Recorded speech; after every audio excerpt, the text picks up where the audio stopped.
Day friends, very good morning friends. நீங்கள் இந்த பாருங்கள், இந்த முருங்கைக்காய் இருக்குது பாருங்கண்ணே. இதில் கிட்டத்தட்ட ஒரு 10 to 15 முருங்கைக்காய் இருக்கும் நண்பர்களே.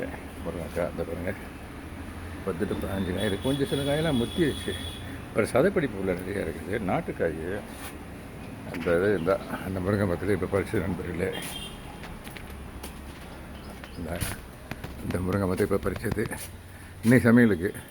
இன்னும் சில பிஞ்சுக்கு நிறையா இருக்குது. நான் இதெல்லாம் பார்த்தா நெத்தாச்சு. அது விதைக்கு தான் ஆகும். அதெல்லாம் இந்த இதில் இதில் முருங்கைக்கீரையும் பறிச்சிருக்கோம். இப்போ முருங்கைக்காய் தான் காட்டினேன். வாங்க முருங்கைக்கீரையை உங்களுக்கு இப்போ காட்டுறேன். இந்தளவு காய் நண்பர்களே, முருங்கைக்காய். இந்த பாருங்கள் முருங்கைக்கீரை, இந்தளவுக்கு முருங்கைக்கீரை நண்பர்களே. இதுவும் கூட அங்கே அந்த மாதிரி பறிச்சதேன். ஆமாம் நண்பர்களே. அப்புறம் இந்த பாருங்கண்ணே, பருப்பு கீரை, சிக்கன் சேலிஸ் பருப்பு கீரை. இந்தளவுக்கு பருப்பு கீரை பறிச்சிருக்கோம். இதில் ஒரு 4-5 கண்டெய்னரில் வச்சுருக்கோம். இதில் ஒரு தன்மையை பற்றி ஒரு சின்ன மட்டும் சொல்லியிருந்தேன். இந்த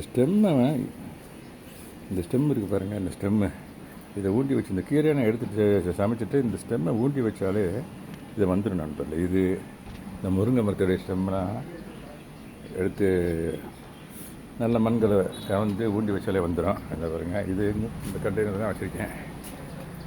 இதா அங்கே இருக்குது பாருங்கள், இந்த கண்டெய்னர் தான் வச்சுருக்கேன். இந்த கீரை இது மாதிரி நிறைய 2-3 கண்டெய்னர் அதுவே அதனுடைய விதைகள் உளுந்து வந்திருக்கு. இதோடு மட்டும் இல்லாமல் இந்த ஃப்ரண்ட்லேயும் கூட இருக்குது. இந்த கீரை ஃப்ரண்ட்லேயும் கண்டெய்னர் தான். வாங்க அப்படியே காட்டுறேன் உங்களுக்கு.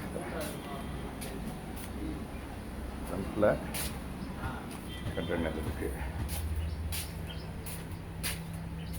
இது அப்புறம் நம்ம புதினா இதெல்லாம் ஸ்டெம்மை ஊண்டி வச்சாலே வந்துடும் ஃப்ரெண்ட்ஸ்.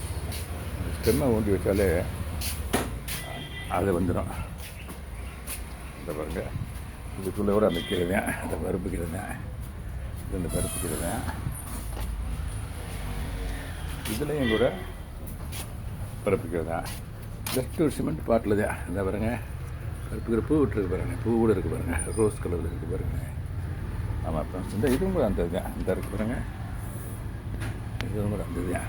இங்கேயே ஒன்று இருக்குது, இங்கே ஒன்று இருக்குது, இன்னும் 2-3 இருந்துச்சு. அதெல்லாம் எடுத்துகிட்டு நான் இந்த கண்டுகள் வாங்கி வச்சுருக்கேன். இதை பூரா அன்றைக்கி மாடி தோட்டத்தில் கொஞ்சம் ஒர்க் நடந்துகிட்டு இருக்குது. அது எல்லாத்தையுமே இந்த கண்டுகள்லாம் கொண்டு போய் அந்த ஒர்க் முடிஞ்சோடனே மழை காலம் வேறு வருது, அதில் பிளான்டேஷன் பண்ணுவோம் அப்படின்ற ஐடியாவில் இருக்கேன் நண்பர்களே. ஓகே நண்பர்களே, தேங்க்யூ வெரி மச் ஃபார் வாட்சிங். Happy gardening. Have a nice day.